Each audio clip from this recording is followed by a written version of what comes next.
அன்பு நண்பர்களே, இது மின்னல் செய்தி.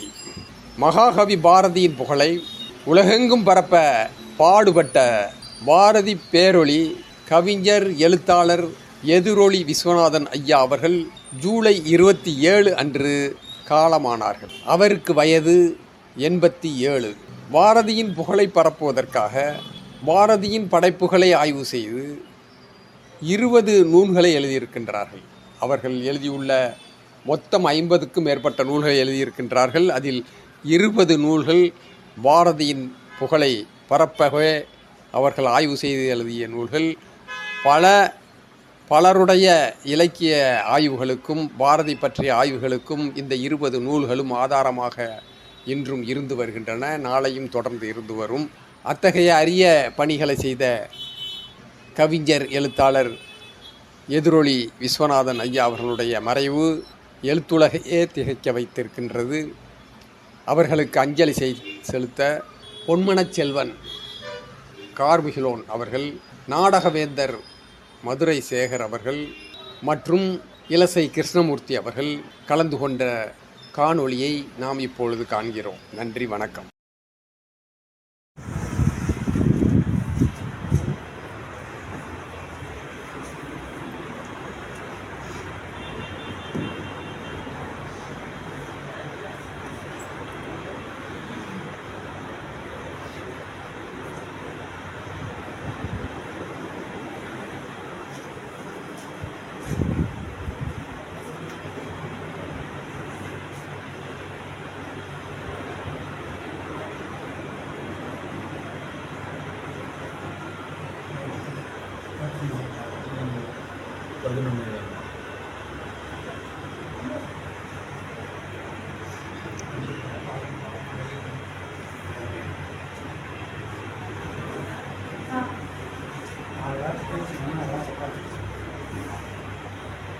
First you start.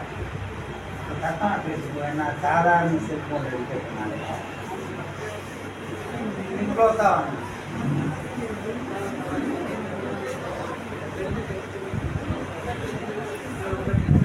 எதிரொலி விஸ்வநாதன் என்று பெயரிடப்பட்ட மின்சார வாரியத்திலே போர்மனாக வேலை செய்து அதோடு இலக்கிய பணி ஆற்றுவதற்கு ஆரம்ப காலத்திலிருந்து பல புஸ்தகங்கள் எழுதி கவிதையிலே புலமை வாய்ந்த தோழர் எதிரொலி விஸ்வநாதன் அவர்கள் என்னை இந்த சென்னைக்கு அறிமுகப்படுத்தியவர் என்று கூட அவரை பற்றி நான் கட்டுரை எழுதியிருக்கிறேன்.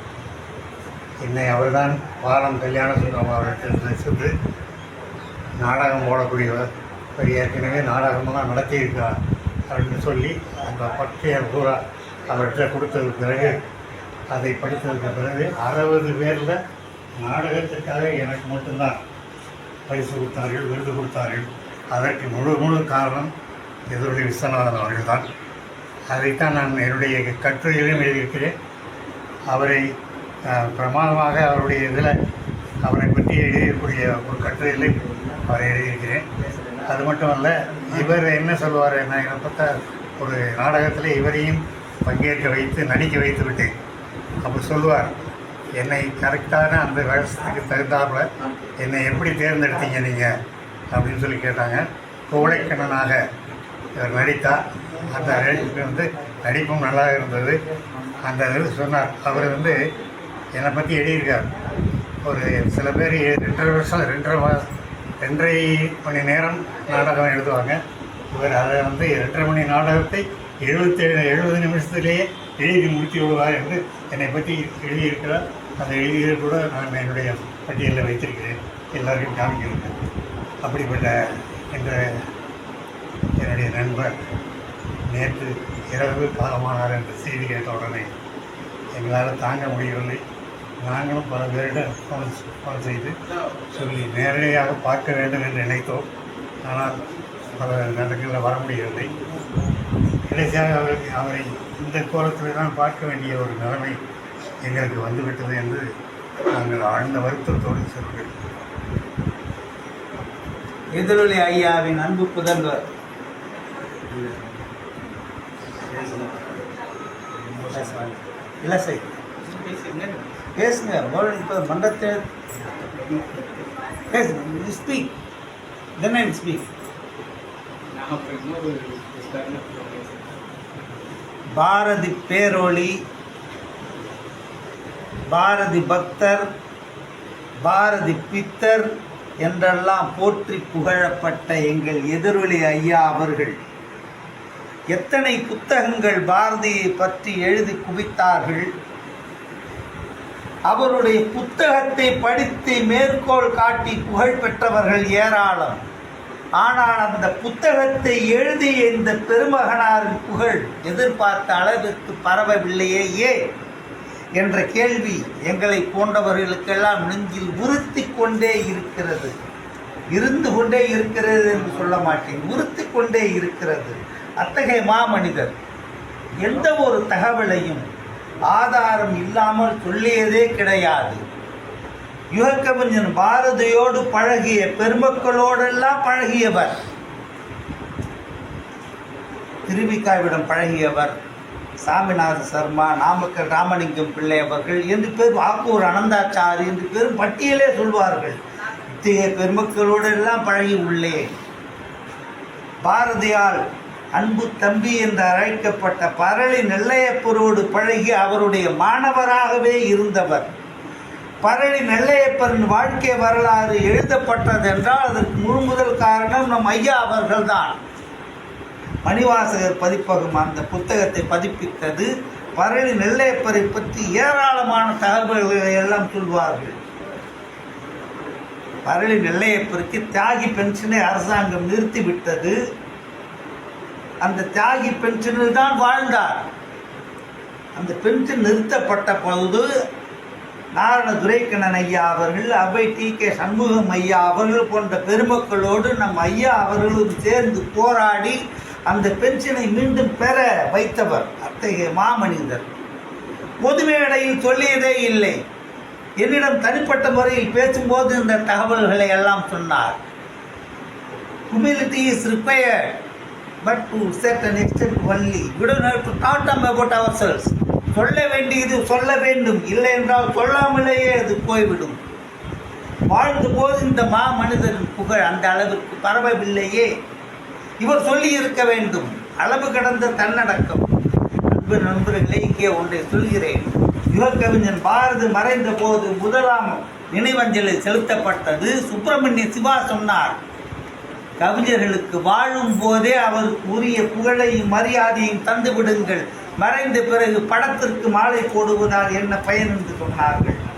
என்ன ஒரு மிகப்பெரிய சோகம் என்றால், அண்ணனும் நானும் அடுத்த வாரம் வந்து ஐயா அவர்களை இலக்கிய ஆளுமைகள் தலைப்பிலே பேட்டி எடுக்க வேண்டும் என்று திட்டமிட்டோம். அன்பு மகனிடம் பேசினோம். அப்பாவுக்கு காது சரியாக கேட்கல, கேள்விகளாக நீங்கள் எழுதி அனுப்பிச்சிருங்கோ என்று சொன்னார். 5-6 கேள்விகள் தான் என்று சொல்லி காத்திக்கிடம் சொல்லி கேள்விகளை எல்லாம் தயார்படுத்தி வைத்திருந்தோம். உங்களை நேர்காணல் செய்ய வேண்டும் அந்த ஆசை கொண்ட எங்களுக்கு இப்படி ஒரு நிலையை உங்களை காண்போம் என்று நாங்கள் நினைக்கவே இல்லை ஐயா. ஒன்று மட்டும் உறுதிப்பட சொல்கின்றேன், பாரதி வாழ்ந்த போது அவனுக்கு புகழ் கிடைக்கவில்லை. பாரதி மறைந்த பிறகுதான் அவன் யுகக்கவிஞன் என்று போற்றப்பட்டான். தாங்கள் வாழ்ந்திருந்த காலத்திலே, ஜீவிய காலத்திலே உங்களுக்கு உரிய புகழும் அங்கீகாரமும் கிடைக்கவில்லை என்று நான் சொல்வேன். இனிமேல் உங்கள் புகழ் திக்கட்டும் பரவும். எதிரொலியின் புகழ் எதிரொலித்து கொண்டே இருக்கும். நீங்கள் பலரால் பேசப்பட போகின்றீர்கள். உங்கள் வாழ்க்கை வரலாறாக பதிவாகிவிட்டது. இது சர்வ சத்தியம், சர்வ சத்தியம். முரளி, எனக்கு எதிரொலி விஸ்வநாதன் ஐயா அவர்களை கடந்த 10 வருஷமாக தான் தெரியும். 2-3 முறை இங்கே வீட்டுக்கு வந்து அவரோட வந்து பேசியிருக்கேன். அவரை வந்து எதிரால் வந்து பாரதி பித்தர் அப்படின்னு சொல்கிறோம் அப்படின்னாக்கா அவருக்கு கிடைச்ச முதல் பாராட்டே வந்து பாலபாரதி தான். ஏன்னா சின்ன வயசுலேயே அவருக்கு வந்து கவிதை எழுதுறதுல நிறைய ஆர்வம் இருந்ததுனால திருலோக சீதாராம்ன்றவர் தான் வந்து முதல் பாராட்டு வந்து பாலபாரதின்னு சொல்லி அவருக்கு வந்து சொன்னது. அதே மாதிரி விஸ்வநாதன்றவர் வந்து எப்படி எதிரொலி விஸ்வநாதன்னாக்க அதாவது தமிழ்நாட்டில் சேர்ந்த ஒரு 70 கவிஞர்களுடைய கவிதையை தேர்ந்தெடுத்து எதிரொலிகள்னு சொல்லி ஒரு புத்தகத்தை எழுதினார். அதை பார்த்து ஓமை கவிஞர் சுரதா அவர்கள் சூட்டிய பெயர் தான் வந்து எதிரொலி அப்படின்றது. அதே மாதிரி என்னுடைய உறவினர் ஆரிய பத்மநாபன் வந்து சித்திரபாதின்ற புக்கு எழுதியிருந்தார். ஆனால் ரொம்ப நாள் நான் தேடியும் அந்த புக்கு வந்து எனக்கு கிடைக்கல. அப்போ சாரை சந்திக்கிற வாய்ப்பு கிடைக்கிறச்ச முதல் தடவை வந்து சொன்னேன். அடுத்த தடவை நான் வரதுக்குள்ளே அந்த புக்கை தேடி கண்டுபிடிச்சி எனக்கு வந்து அவர் கொடுத்தாரு. இன்னும் வந்து பத்திரமா அந்த புக்கை வந்து வச்சுருக்கேன். அதே மாதிரி அவர் அந்த படுத்திருந்த அந்த ரூம் வந்து பார்த்தீங்கன்னாக்க அதுவே வந்து ஒரு லைப்ரரி மாதிரி தான். சுற்றி எல்லா பக்கமும் புத்தகம் இருக்கும். அவருடைய தலைமாட்டில் புக்கை பார்த்துருக்கேன், கை பக்கவாட்டில் புக்கை பார்த்துருக்கேன். அந்த புத்தகத்துக்கு நடுவே தான் வந்து அவர் வந்து வாழ்ந்துருக்கார். அதே மாதிரி அவரை பற்றி வந்து சொன்னாக்கா எவ்வளோ பேர் வந்து எழுத்தாளர்கள் வந்து பணம் சம்பாதிக்கிறதுக்காக எழுதுகிறாங்க. ஆனால் அவரே சொன்ன வார்த்தை, நான் வந்து பணத்துக்காக வந்து எழுதலை, அதுக்காக எந்த ஒரு உண்மை இல்லாத செய்தியோ இல்லை வேறு விதமான செய்திகளையோ வந்து எழுத மாட்டேன்னு சொல்லி அதை வந்து ஒரு வேள்வியாகவே கடைப்பிடிச்சி இது பண்ணார். என்னை பொறுத்த வரைக்கும் அவருடைய உடல் தான் வந்து மறைஞ்சிருக்கு. அவருக்காக தமிழ் இலக்கிய உலகில் வந்து ஏராளமான நண்பர்கள் வந்து இருக்காங்க. எல்லோருடைய மனசுலேயும் அவருடைய குடும்பத்தார் மனசுலையும் என்றைக்கும் அவர் வந்து அவருடைய எழுத்துக்கள் மூலயமா வந்து வாழ்ந்துட்டு தான் வந்து இருப்பார் அப்படின்ற அவருடைய ஆத்மா சாந்தி அடையிறதுக்கு பிரார்த்திச்சுட்டு என்னுடைய குடும்பத்தின் சார்பாகவும் இலக்கியச்சாரல் அமைப்பின் சார்பாகவும் என்னுடைய இரங்கலை பதிவு செய்கிறேன். அன்பு நண்பர்களே, நான் ஒன்று சொல்ல மறந்துட்டேன், அதை சொல்லிடுறேன். அந்த பரளி நெல்லையப்பருக்கு கவர்மெண்ட்டில் வந்து அந்த பென்ஷன் தாக்கு பென்ஷனை நிறுத்திட்டான்ல, அப்போது அந்த செய்தி வந்தபோது அந்த செய்தியை படித்த எம்ஜிஆர் அவர்கள் தன்னுடைய கார் டிரைவர் மூலமாக 1000 ரூபாய் கொடுத்து அனுப்பினார். எதிரொலியா ரொம்ப நிகழ்ச்சியோடு சொன்னார். பரளி நெல்லையப்பர் அதனை எதிர்பார்க்கவே இல்லை, பதிவு செய்தார். இந்த தகவல் ஒரு புத்தகத்திலே 5 பேருக்கு மட்டுமே தெரியும். நான் ஐயாவிடம் கேட்டேன், யார் அந்த 5 பேர்? கொடுத்த எம்ஜிஆர், கொண்டு வந்த டிரைவர், பெற்றுக்கொண்ட பரளி நெல்லையப்பர், பக்கத்தில் நின்ற நான், சர்வ வியாபியான அந்த இறைவன் என்று சொன்னார். அத்தனை நிகழ்வுகளையும் அற்புதமாக பதிவு செய்கின்ற ஒரு பெருந்தன்மை இருந்தது, பாராட்டுகின்ற பெருந்தன்மை இருந்தது. அளவு கடந்த அடக்கம்தான் அவருடைய புகழை வெளிச்சத்திற்கு கொண்டு வராமல் தடுத்து விட்டது என்று சொல்வேன். பரவாயில்லை, நீங்கள் சென்று விட்டீர்கள், இனிமேல் உங்கள் புகழ் எதிரொலிக்கும்.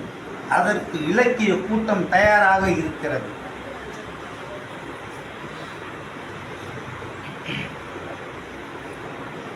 எனக்கும் அவருக்கும் இருக்கிறது வந்து குரு சிஷியன்லாம் இல்லை. நாங்கள் வந்து அப்பா சொல்கிற மாதிரி குழந்தை மாதிரி பழகிட்டோம். நாங்கள் 2 பேரும் நிறைய அவரோட நான் விவாதிக்காத விஷயங்களே இல்லை, எல்லாம் செய்தேன்.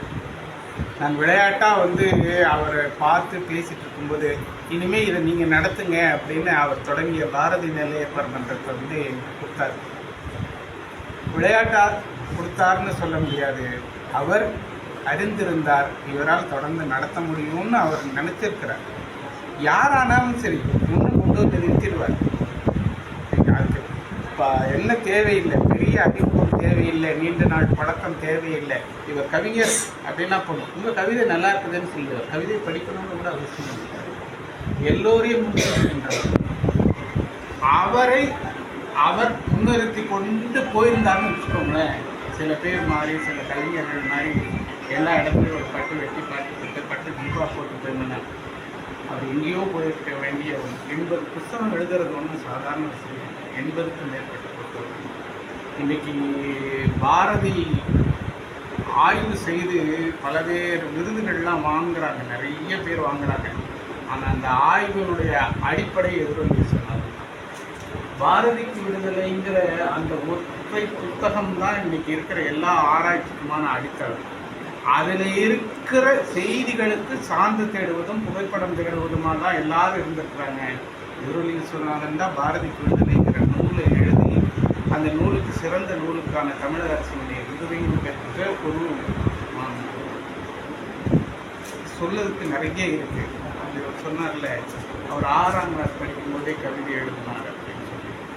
பாரதியோடு அவருக்கு அப்போ பெரிய பழக்கம் கிடையாது. ஆனால் பாரதிக்கு இருந்த உணர்வு இவர்கிட்ட இருந்தது. பாரதி அப்போ எழுதினப்போ பாண்டிச்சேரியில் புயல் வந்து விழுந்தப்போ வந்து காத்தடித்தது. அவர் வந்து அந்த காக்கை குருவிகள்லாம் இறந்து கிடந்ததை பார்த்து அவர் எழுதியிருக்கிறது. அதே மாதிரியான கவிதையை வந்து இவர் 6ஆம் கிளாஸ் படிக்கும்போது எழுதுகிறாரு.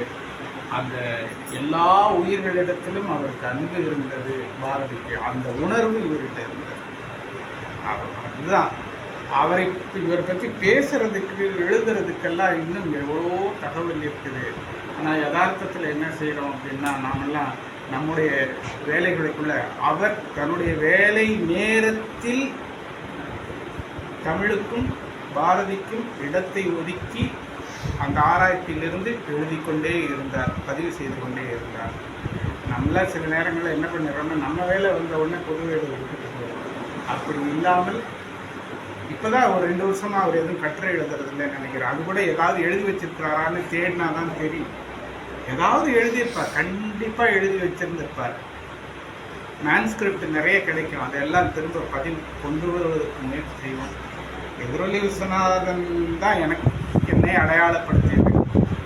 இளசை கிருஷ்ணமூர்த்தி யாருமே கிடையாது, எதிரொலி விஸ்வநாதன் தான். அவர் சொன்னதுதான்.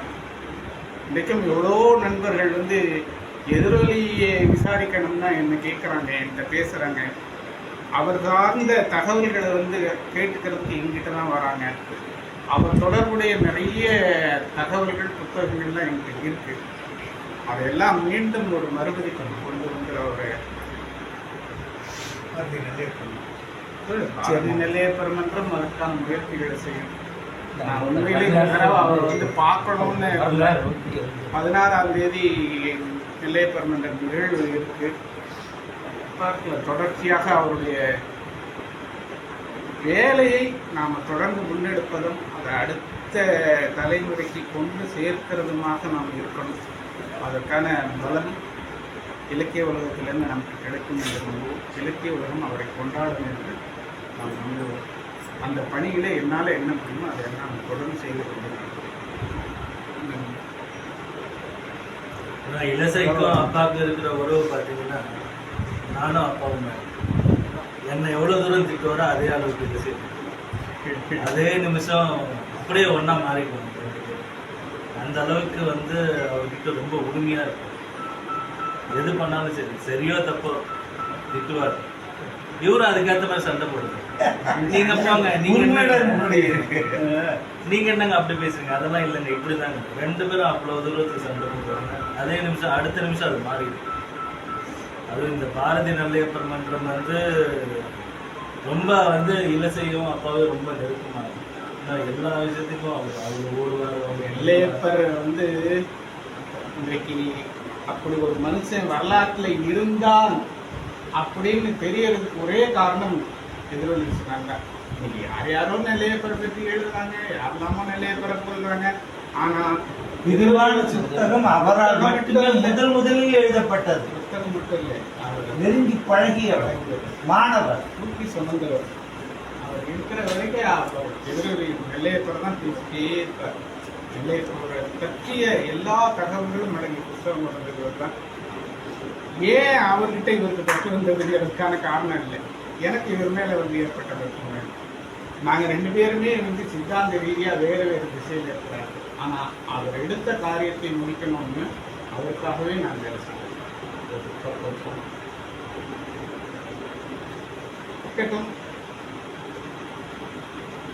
ஆத்மா இருந்தால் சாந்தியரை அவர் இருப்பார். அவருடைய எழுத்துக்கள் மூலம் அவர் தொடர்ந்து இருப்பார்.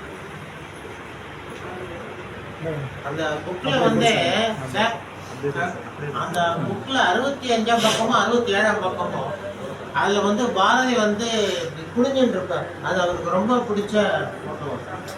அவரை வந்து அந்த பிரெஞ்சுமேன் வந்து அவனோட சேர்த்து ஒரு பிரிட்டிஷ் ஸ்பை அவன் வந்து இவரை எப்படி கேப்சர் பண்ணணும்ன்றது.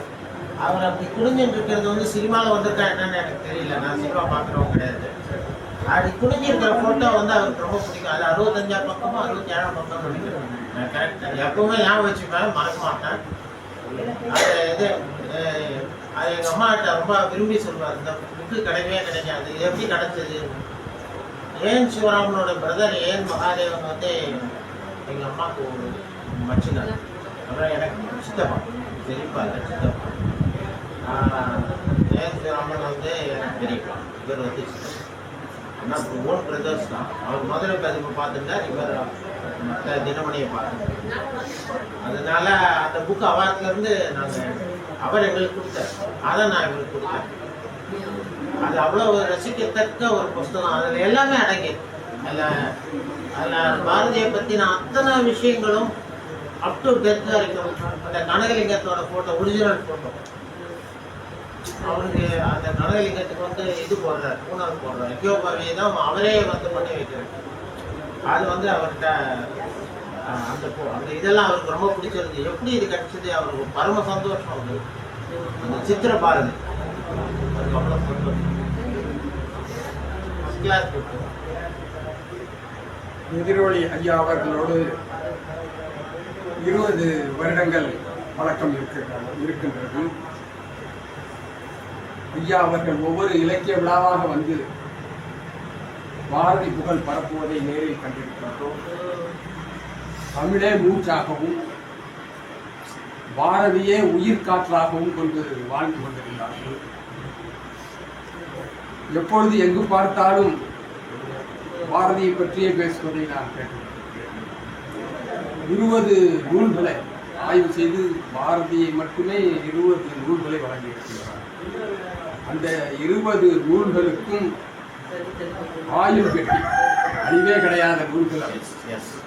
ஏனென்றால் அந்த நூல்களை ஆய்வு செய்த, நூல்களிலிருந்து தரவுகளை எடுத்து பலர் பாரதி புகழை பேசி விருதுகளை எல்லாம் பெற்றிருக்கிறார்கள். ஐயா பொன்மன செல்வன் கார்மிகோ கூறியதை போன்று ஐயா அவர்களின் நூல்களிலிருந்து எடுத்து பேசிய விருதுகளை பெற்றவர்கள் பலர் இருக்கிறார்கள். ஆனால் ஐயா அவர்களுக்கு அந்த அளவுக்கு சிறப்பு கிடைக்கவில்லையே என்பதுதான் எங்களுடைய வேதனை. ஐயா அவர்களுக்கு முன்கூட்டியே வந்து அவர்களுடைய உரையை பதிவு செய்து யூடி வலைத்தளத்திலே பதிவிட வேண்டும் என்று ஆவலோடு குறிப்பாக இருந்தோம். ஆனால் அதற்கும் இப்படி ஒரு நிலை ஏற்பட்டு விட்டது என்பது எங்களுக்கு கிடைத்த ஒரு துரதிர்ஷ்டம் என்றுதான் சொல்ல. தம்பியுடையான் படைக்கஞ்சான் என்பது ஒரு பழமொழி. தம்பியுடையான் படைக்கஞ்சான் என்னும் மாற்றம் தந்தனையால் என்று கம்பராமாயணத்தில் லட்சுமணனை பாராட்டியதாக சரித்திரப்படுகிறது. இனிய சகோதரர்கள், இளம் வயதிலிருந்து திருலோக சீதாராம் சவுந்தராபாரதி பரமேஸ்வரன் நிலையப்பட ஒரு ஆசைகளை பெற்றவர். பரமேஸ்வரன் நிலையப்பர் நான் ஒரு நாள் தெருவில் போது உங்களுடைய பெயர் என்ன என்று என்னை கேட்டுக்கொண்டு வந்தார். என் பெயர் அருணாசலம், நட்சத்திரம் என்ன சொன்னார்.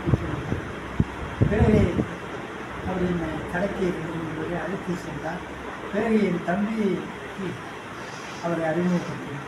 தம்பி பரமேஸ்வரன் நிலையப்போடு சேர்ந்து சிறந்த முறையில் வளர்ந்தார். நான் அவங்களுக்கு வழிகாட்டியிருந்தேன். அண்ணன் எனக்கு வழிகாட்டி இருக்கிறார். ஒரு கட்டுரையில் அதே போல் அதே நடராசனும் அறிமுகப்படுத்தி இங்கே ஒரு சிறந்த உழைப்பாளி. நல்ல அவர் செல்வத்தை அவருடைய நூல்களுக்காக எழுதுவதற்காக செலவழித்தார். இரவு பகல் பாராமல் ஒரு காரியத்தை வைத்தார்.